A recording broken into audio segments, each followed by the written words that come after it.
है? एक साल के कैलेंडर में से हर एक महीने में मार्च की शिवरात्रि होती है, फिर एक महाशिवरात्रि होती है। तो ये मिला के तो 12 महाशिवरात्रि हो गए हैं, फिर एक महाशिवरात्रि अलग है। Student, in a year there is Shivratri every month, but only one Mahashivratri. So altogether it makes 12 Shivratri, and there is one Mahashivratri separately. उसका नाम ही है Mahashivratri. Baba, its very name is Mahashivratri. Shivratri अधूरा नाम है। Shivratri is the incomplete name. संपूर्ण नाम है Mahashivratri. The full name is Mahashivratri. 2018 हैं? 2018 में। Student, it will take place in 2018. हाँ, महाशिवरात्रि माने ऐसी रात्रि जिससे महा माने बड़ी। Yes, Mahashivratri means such a night that compared to it, Maha means great.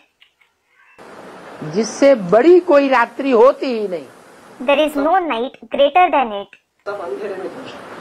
तो एक रात्रि ही ऐसी है 5000 वर्ष के अंदर,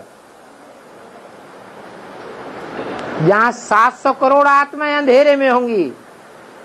So, there is only one such night in 5000 years where the 7 billion souls will be in darkness. सब अनिश्चय में आएंगे। ब्राह्मणों की दुनिया की बेसिक आत्माएं सारी अंधेरे में होंगी। All the basic Brahmin souls of the Brahmin world will be in darkness.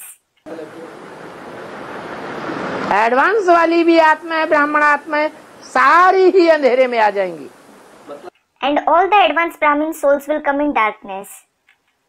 मतलब अनिश्चय में है? अनिश्चय में आ जाएंगे। हाँ, अनिश्चय में आ जाएंगी। Student, they will have doubts. Yes, they will have doubts.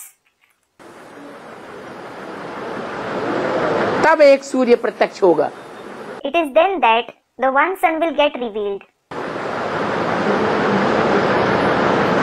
इसको कहते हैं Mahashivratri. That is called the Mahashivratri. उससे बड़ा अंधकार और कभी दुनिया में न हुआ है और न होगा। There has never been a night darker than it, and there will never be one either.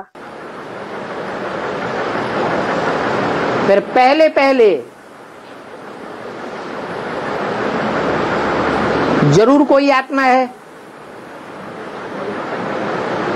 जो सूर्य के सबसे जास्ती नजदीक आएगी। Then, first of all, there is certainly some soul who will come the closest to the sun. वो दूसरे number का अष्टदेव हो गया। That is the second Ashtadev. उसके बाद तीसरी आत्मा आएगी। Then, the third soul will come close. जब दूसरी आत्मा नजदीक आई तो उसे महाशिवरात्रि नहीं कहेंगे। When the second soul came close to him, it won't be called Mahashivratri then. कुछ न कुछ उजेला होने लगा। It slightly started to dawn. दूसरी आत्माएं और उसके जो भी फॉलोअर्स हैं, यथा राजा तथा प्रजा भी रोशनी में आ जाएंगे। The second soul and all his followers will come in the light, according to the saying, as the king, so the subjects. तो अंधकार उतना गहरा नहीं रहा जितना महाशिवरात्रि में अंधकार गहरा था। Then there isn't stark darkness to the extent there was during Mahashivratri. जिसको बाबा ने कहा है एक दिन ऐसा आएगा, एक तरफ एक बाप है और दूसरी तरफ सारी दुनिया एक तरफ। Another student, Baba has said for it that there shall be such a day when the one father is on one side and on the other side, Baba, the whole world on one side, और एक आत्मा दूसरी तरफ, and one soul on the other side. वही Mahashivratri. That itself is Mahashivratri.